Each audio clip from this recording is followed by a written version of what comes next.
Welcome back to my YouTube channel. ಇವತ್ತು ನಾನು ನಮ್ಮ ಸೈಡಲ್ಲಿ ಮಾಡೋವಂಥ ಸ್ಪೆಷಲ್ ಆದಂಥ ಮೆಂತೆ ಕಡುಬು ಹೇಗೆ ಮಾಡೋದು ಅನ್ನೋದನ್ನ ನಾನು ನಿಮಗೆ ಹೇಳ್ಕೊಡ್ತೀನಿ. ತುಂಬ ಸಿಂಪಲಾಗಿ ಮಾಡ್ಬೋದು. ಇದು ಮನೆ ಮಂದಿಗೆಲ್ಲ ಇಷ್ಟ ಆಗುತ್ತೆ, ಹಾಗೂ ಮಕ್ಕಳಿಗಂತೂ ತುಂಬಾ ಇಷ್ಟ ಆಗುತ್ತೆ. ನನಗೂ ಈ ಅಡುಗೆ ಅಂದರೆ ಸಖತ್ ಇಷ್ಟ. ಮಾಡೋದು ತುಂಬ ಈಸಿ. ಇದಕ್ಕೆ ಯಾವುದು ಜಾಸ್ತಿ ಐಟಮ್ಸ್ ಬೇಕಾಗಿಲ್ಲ. ಮನೇಲಿರೋ ಅಂತ ಗೋಧಿ ಹಿಟ್ಟು ಬಳಸ್ಕೊಂಡು ಅಥವಾ ಮೆಂತ್ಯ ಸೊಪ್ಪು ಬಳಸ್ಕೊಂಡು ನಾವು ಈ ಕಡುಬನ್ನ ಈಸಿಯಾಗಿ ಮಾಡ್ಬೋದು. ನಾವು ಹೊರಗಡೆ ತಿಂದಿರ್ತೀವಿ, ಪಾಸ್ತಾ ತಿಂದಿರ್ತೀವಲ್ಲ, ಅದೇ ರೀತಿ ಮನೆಯಲ್ಲೇ ನಾವು ಈಸಿಯಾಗಿ ಹೆಲ್ತಿಯಾಗಿ ಮಾಡೋದು ಹೇಗೆ ಅಂತ ನಾನು ನಿಮ್ಗೆ ಇವತ್ತು ತೋರಿಸ್ಕೊಡ್ತೀನಿ. ವಿಡಿಯೋ ನೀವೇನಾದರೂ ಇವಾಗ ನೋಡ್ತಾ ಇದ್ರಿ, ನಮ್ಮ ಚಾನಲ್ಗೆ ಸಬ್ಸ್ಕ್ರೈಬ್ ಆಗಿಲ್ಲ ಅಂದ್ರೆ ಪ್ಲೀಸ್ ಸಬ್ಸ್ಕ್ರೈಬ್ ಮಾಡಿ, ಲೈಕ್ ಮಾಡಿ, ಶೇರ್ ಮಾಡಿ. ಹಾಗೂ ನೀವೇನಾದರೂ ನನ್ನ ಅಡುಗೆನ ಟ್ರೈ ಮಾಡಿದ್ರೆ ಹೇಗೆ ಬಂತು ಅಂತ ಕಮೆಂಟ್ ಮೂಲಕ ತಿಳಿಸಿ. ನಾನು ಆಲ್ರೆಡಿ ಮುಂಚೆನೇ ಚಪಾತಿ ಹಿಟ್ಟು ನೆನೆಸಿದ್ದೀನಿ. ಚಪಾತಿ ಹಿಟ್ಟಿಗೆ ಜಾಸ್ತಿ ಏನೂ ಹಾಕಿಲ್ಲ. ನಾವು ಯಾವ ರೀತಿ ಚಪಾತಿ ಹಿಟ್ಟಿಗೆ ತುಂಬ ಸಾಫ್ಟಾಗಿ ಮಾಡ್ಕೊತೀವಿ, ಅದಕ್ಕಿಂತ ಸ್ವಲ್ಪ ಗಟ್ಟಿಯಾಗಿ ನಾವು ಇದನ್ನ ಹಿಟ್ಟನ್ನ ನಾದಿ ಇಟ್ಕೋಬೇಕು. ಇದಕ್ಕೆ ಸ್ವಲ್ಪ ಉಪ್ಪು ಮತ್ತು ಎಣ್ಣೆ ಹಾಕಿ ಚಪಾತಿ ಹಿಟ್ಟಿನದಕ್ಕೆ ನಾನು ನೆನೆಸಿಟ್ಕೊಂಡಿದ್ದೀನಿ. ಅಕಸ್ಮಾತ್ ನಿಮ್ಮ ಮನೇಲಿ ಚಪಾತಿ ಹಿಟ್ಟು ಉಳಿದಿತ್ತು ಚಪಾತಿ ಮಾಡಿ ಅಂದ್ರೆ ಅದರಲ್ಲೂ ನೀವು ಇದನ್ನ ಮಾಡ್ಕೋಬಹುದು. 2 ಸೀಳು ಆಗೋಷ್ಟು ಮೆಂತ್ಯ ಸೊಪ್ಪನ್ನ ತೊಳೆದು ಇಟ್ಕೊಂಡಿದ್ದೀನಿ.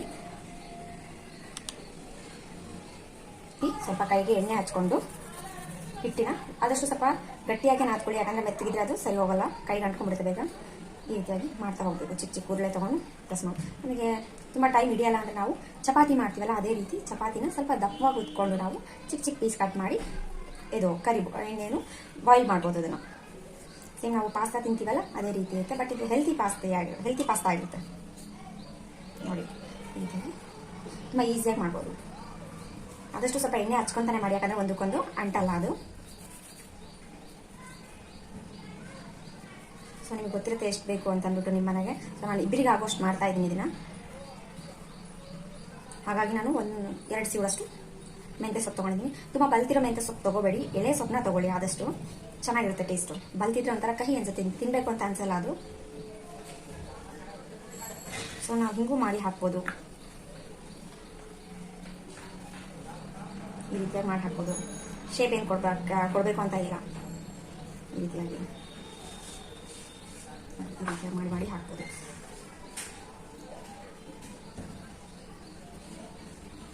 ಸೊ ನೀರಲ್ಲಿ ಬೇಯಿಸೋದ್ರಿಂದ ಸ್ವಲ್ಪ ಹಿಟ್ಟನ್ನ ಗಟ್ಟಿಯಾಗಿ ನಾದ್ಕೊಳ್ಳಿ. ಆದಷ್ಟು ತುಂಬ ಮೆತ್ತಗೆ ಬೇಡ. ನೋಡಿ ನಾನು ಈ ರೀತಿ ಮಾಡ್ತಾ ಇದ್ದೀನಿ. ಸೊ ನಿಮ್ಮ ಮನೆಗೆ ನಿಮಗೆ ಎಷ್ಟು ಬೇಕೋ ಅಷ್ಟು ನೀವು ನೋಡಿ ಮಾಡ್ಕೊಳ್ಳಿ. ನಾನು ಇಷ್ಟನ್ನ ಗೋಧಿ ಹಿಟ್ಟಿಂದ ಮಾಡಿದ್ದೀನಿ. ಹಿಟ್ಟು ಅವಾಗಲೇ ತೋರಿಸಿದೆ, ಇಷ್ಟು ಮಾಡಿ ಇಟ್ಕೊಂಡಿದ್ದೀನಿ. ಇದು ಇಬ್ಬರಿಗಾಗೋ ಅಷ್ಟಿದೆ. ನಾನು ಮೆಂತ್ಯ ಸೊಪ್ಪು ಅಷ್ಟೇ ಆವಾಗಲೇ ತೊಳೆದಿಟ್ಟಿದ್ದೀನಿ. ಈಗ ಇದನ್ನ ನಾವು ಬಾಯ್ಲ್ ಮಾಡ್ಕೊಂಬಿಡೋಣ. ನೀರಲ್ಲಿ ಹಾಕಿ ಚೆನ್ನಾಗಿ ಕುದಿಸ್ಬೇಕು ಇದನ್ನು ಕುಚ್ಚೋಕೆ ನಾನು ಒಂದು ಪಾತ್ರೆಯಲ್ಲಿ ಸ್ವಲ್ಪ ನೀರು ಹಾಕಿ ಇಟ್ಟಿದ್ದೀನಿ. ಸೊ ನೀರು ಸ್ವಲ್ಪ ಚೆನ್ನಾಗಿ ಕಾದ್ಮೇಲೆ ಒಂದು 2 ಸ್ಪೂನ್ ಎಣ್ಣೆ ಹಾಕಿ ಇಡಬೇಕು. ಯಾವಾಗ ಇದು ಏನು ನಾವು ಅವಾಗಲೇ ಮಾಡ್ಕೊಂಡಿದ್ವಲ್ಲ, ಇದು ಒಂದಕ್ಕೊಂದು ಅಂಟಲ್ಲ, ನೀಟಾಗಿ ಬಿಡಿಬಿಡಿಯಾಗಿ ಬರುತ್ತೆ. ಸೊ ಇವಾಗ ಅಂಟ್ಕೊಂಡಿದೆ ಅಲ್ವಾ, ಸೊ ನೀರಾಗಿ ಹಾಕಿ 2 ಸ್ಪೂನ್ ಎಣ್ಣೆ ಹಾಕಿಬಿಟ್ರೆ ಇದು ನೀಟಾಗಿ ಬರುತ್ತೆ. ಸೊ ನೀರು ಚೆನ್ನಾಗಿ ಕುದಿಲಿ. ಅಷ್ಟರಲ್ಲಿ ನಾವು ಇದಕ್ಕೇನು ಒಗ್ಗರಣೆ ಹಾಕಕ್ಕೆ ಬೇಕಾಗಿದೆ ಅಲ್ವಾ, ಸೊಪ್ಪು ಮತ್ತು ಬೆಳ್ಳುಳ್ಳಿ ಅದೆಲ್ಲ ನೀಟಾಗಿ ಕಟ್ ಮಾಡಿ ಇಟ್ಕೊಂಡ್ಬಿಡೋಣ. ನೋಡಿ ನೀರು ಚೆನ್ನಾಗಿ ಕುದೀತಾ ಇದೆ. ಇದಕ್ಕೆ 2 ಸ್ಪೂನ್ ನಾನು ಎಣ್ಣೆ ಹಾಕೊಂಡ್ಬಿಡ್ತೀನಿ. ಆವಾಗ ಒಂದಕ್ಕೊಂದು ಅಂಟಲ್ಲ, ನೀಟಾಗಿ ಬಿಡಿಬಿಡಿಯಾಗಿ ಬರುತ್ತೆ ಆವಾಗಲೇ ಹೇಳಂಗೆ. ಸೊ ಚೆನ್ನಾಗಿ ಕಾದ್ಮೇಲೆ ನಾವು ಈಗೇನು ಅವಾಗಲೇ ಮಾಡಿಟ್ಕೊಂಡಿದ್ವಲ್ಲ ಇದನ್ನ ಅದರಲ್ಲಿ ಹಾಕಿಬಿಡೋಣ.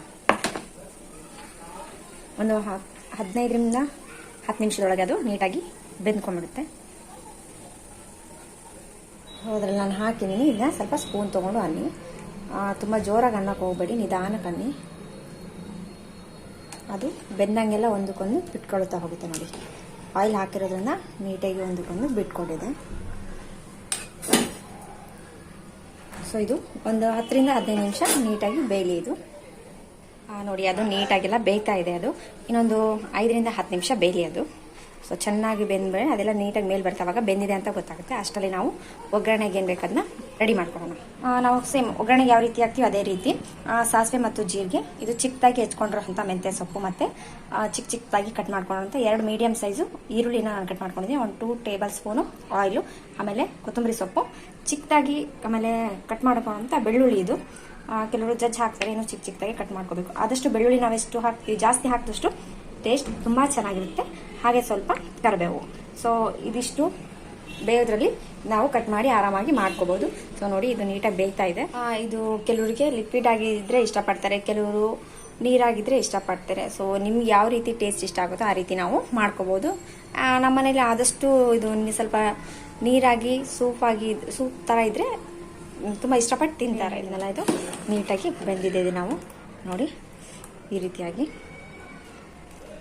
ಒಂದು ಬೌಲ್ಗೆ ಶಿಫ್ಟ್ ಮಾಡ್ಕೊಂಬಿಡೋಣ. ಸೊ ನಾವೇನು ಪಾಸ್ತಾ ಮಾಡ್ತೀವಲ್ಲ ಅದೇ ರೀತಿಯಾಗಿ ತುಂಬ ಈಸಿಯಾಗಿ ಮಾಡ್ಬೋದು ಇದು, ಬಟ್ ಹೆಲ್ತಿ ಆಗಿರುತ್ತೆ ಇದು. ಅದು ಬಿಸಿ ಹಾಕ್ಕೊಳ್ಳಿ. ಕೆಲವರಿಗೆ ಇದು ಬಿಡಿಬಿಡಿಯಾಗಿ ತಿನ್ನೋಕ್ಕಿಷ್ಟ. ಈಗ ಪಾಸ್ತಾ ಕೆಲವರಿಗೆ ಕ್ರೀಮಿಯಾಗಿ ತಿನ್ನೋಕ್ಕಿಷ್ಟ, ಇನ್ನು ಕೆಲವರಿಗೆ ಹಾಗೆ ತಿನ್ನೋಕ್ಕಿಷ್ಟ ಅಲ್ಲ. ಹಾಗೆ ಇದನ್ನು ನಾವು ಯಾವ ರೀತಿಯಲ್ಲಿ ಬೇಕಾದರೂ ಮಾಡ್ಕೋಬೋದು. ಈ ರೀತಿಯಲ್ಲಿ ಬೇಕಾದರೂ ಹಾಗೆ ನಾವು ಒಗ್ಗರಣೆ ಹಾಕ್ಕೋಬೋದು, ಅಥವಾ ಸ್ವಲ್ಪ ಲಿಕ್ವಿಡ್ ರೀತಿಯಲ್ಲಾದರೂ ನಾವು ಮಾಡ್ಕೋಬೋದು.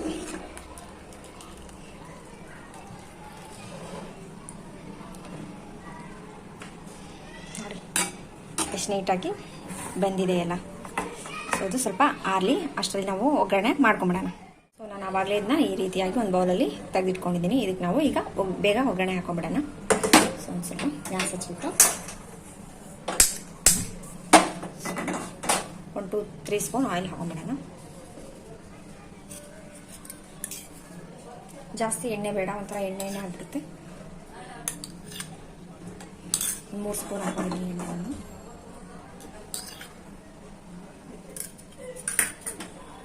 ಸ್ವಲ್ಪ ಕಾದ್ಮೇಲೆ ಎಣ್ಣೆ ಸ್ವಲ್ಪ ಕಾದ್ಮೇಲೆ ಒಂದಿಷ್ಟು ಸಾಸಿವೆ. ಸೊ ಜೀರಿಗೆ ಜಾಸ್ತಿ ಹಾಕೊತಾ ಇದ್ದೀನಿ, ಸ್ವಲ್ಪ ಟೇಸ್ಟ್ ತುಂಬ ಚೆನ್ನಾಗಿರುತ್ತೆ ಅಂದ್ಬಿಟ್ಟು ಜೀರಿಗೆ ಜಾಸ್ತಿ ಹಾಕೊತಾ ಇದ್ದೀನಿ.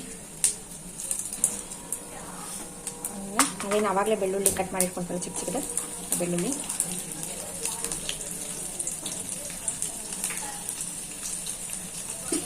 ಆಮೇಲೆ ಕರಿಬೇವು,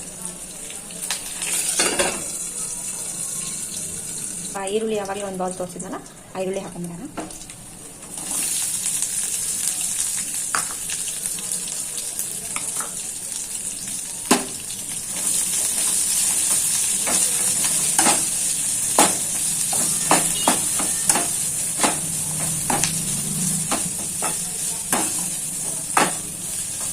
ಈರುಳ್ಳಿ ಸ್ವಲ್ಪ ಬ್ರೌನ್ ಕಲರ್ ಆಗೋವರೆಗೂ ಫ್ರೈ ಮಾಡ್ಕೊಳ್ಳೋಣ ಎಣ್ಣೆಲೆ. ಈರುಳ್ಳಿ ಸ್ವಲ್ಪ ಬ್ರೌನ್ ಆದಮೇಲೆ ಆವಾಗಲೇ ನಾನು ಏನು ಮೆಂತ್ಯ ಸೊಪ್ಪು ಚಿಕ್ಕ ಚಿಕ್ಕದಾಗಿ ಕಟ್ ಮಾಡಿಕೊಂಡಿದ್ನಲ್ಲ ಅದನ್ನ ನಾನು ಹಾಕೊತಾ ಇದ್ದೀನಿ.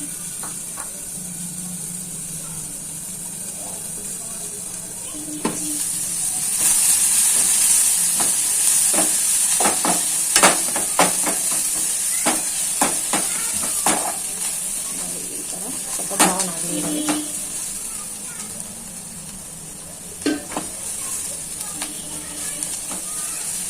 ಈಗ ನಾನು ಮೆಂತ್ಯ ಸೊಪ್ಪು ಹಾಕೊತಾ ಇದ್ದೀನಿ. ಒಂದು ಸೊಪ್ಪು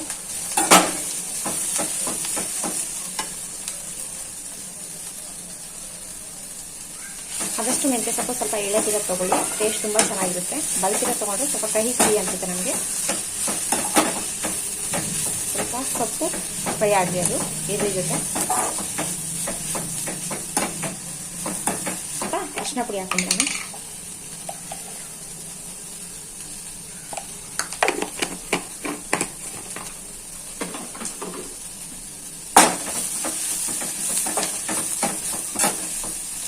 ನಾನು ಅವಾಗಲೇ ಅದು ಕಡುಬು ಬೇಯಿಸ್ಬೇಕಾದ್ರೆ ಉಪ್ಪು ಹಾಕಿದ್ದೆ. ನೀವು ಉಪ್ಪು ನೋಡಿ ಹಾಕೊಳ್ಳಿ. ನಾನು ಇದಕ್ಕೊಂದು ಸ್ವಲ್ಪ ಹಾಕ್ತಾ ಇದ್ದೀನಿ.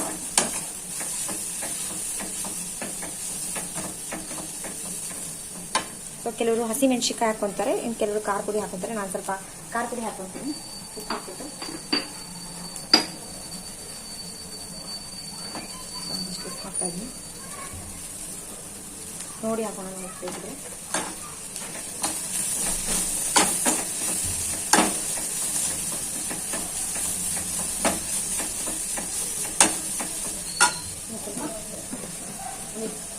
ನಮಗೆ ಖಾರ ಎಷ್ಟು ಬೇಕಷ್ಟು ಖಾರದ ಪುಡಿ ಹಾಕೋಣ. ನೋಡಿ ಹಾಕೋಣ ಅಂತ, ಆಮೇಲೆ ಬೇಕಿದ್ರೆ ಹಾಕ್ಬೋದು ನಾವು ಖಾರ.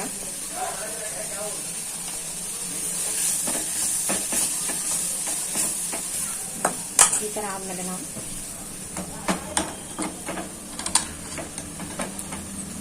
ಆವಾಗಲೇ ಏನು ಬೇಯಿಸಿಟ್ಕೊಂಡಿದ್ವಲ್ಲ ಇದನ್ನ ಕಡುಬುನ ಅದಕ್ಕೆ ಹಾಕೊಂಡ್ಬಿಡೋಣ.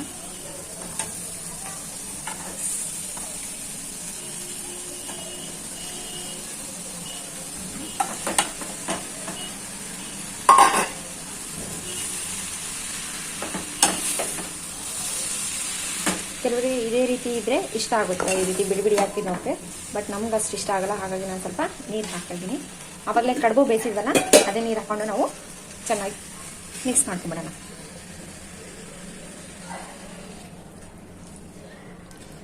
ಟೇಸ್ಟ್ ಸಖತ್ತಾಗಿರುತ್ತೆ.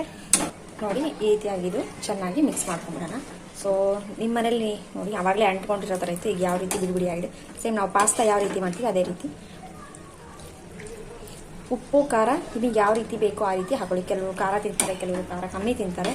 ಹಾಗಾಗಿ ಸೊ ನಾನು ಮೀಡಿಯಮಲ್ಲಿ ಹಾಕಿದ್ದೀನಿ.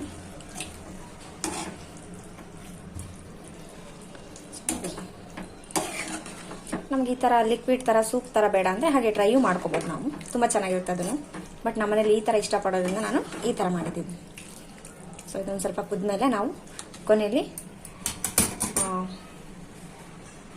ಕೊತ್ತಂಬರಿ ಹಾಗೂ ಸ್ವಲ್ಪ ನಿಂಬೆಹಣ್ಣು ಬಿಟ್ಟರೆ ಮೆಂತ್ಯ ಕಡುಬು ರೆಡಿ ಆಯಿತು, ಬಿಸಿ ಬಿಸಿಯಾಗಿ. ಇದು ಬೆಳಿಗ್ಗೆ ಬ್ರೇಕ್ಫಾಸ್ಟಿಗಾದ್ರೂ ಮಾಡ್ಕೋಬೋದು, ನೈಟು ಸ್ನ್ಯಾಕ್ಸ್ ಟೈಪ್ ಆ ಟೈಪ್ ಆದರೂ ಮಾಡ್ಬೋದು, ಇಲ್ಲ ಊಟಕ್ಕಾದರೂ ಮಾಡ್ಕೋಬೋದು. ಸೊ ನಮ್ಮನೇಲಿ ಯಾವಾಗ ಮಾಡಿದ್ರು ತುಂಬ ಇಷ್ಟಪಟ್ಟು ತಿಂತಾರೆ ಇದನ್ನು. ಇದಕ್ಕೆ ಸ್ವಲ್ಪ ನಿಂಬೆಹಣ್ಣು ಹಿಂಡಿ ಒಂದು ಕುದ್ದಿದೆ. ಸೊ ಆವಾಗಲೇ ಏನು ಕೊತ್ತಂಬರಿ ಚಿಕ್ಕ ಚಿಕ್ಕದಾಗಿ ಕಟ್ ಮಾಡಿದ್ವಲ್ಲ ಇಷ್ಟು ಹಾಕ್ಬಿಡೋಣ.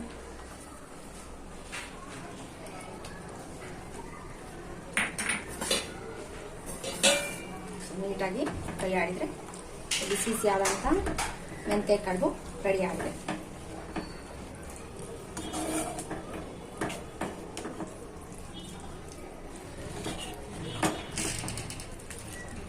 ಸೊ ಇವಾಗ ನಿಂಬೆಹಣ್ಣು ಹಾಕಿ ಮೇಲೆ ಕೊತ್ತಂಬರಿ ಹಾಕಿದ್ದೀನಿ. ಸೊ ಒಂದು ಸ್ವಲ್ಪ ಬಂದರೆ ಸ್ಟವ್ ಆಫ್ ಮಾಡೋಣ.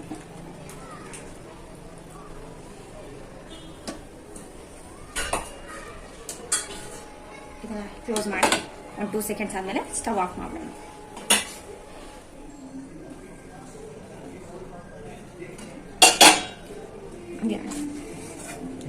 ಇಂಥ ಮಾತ್ರ ಇದಕ್ಕೆ ಹಾಕಕ್ಕೆ.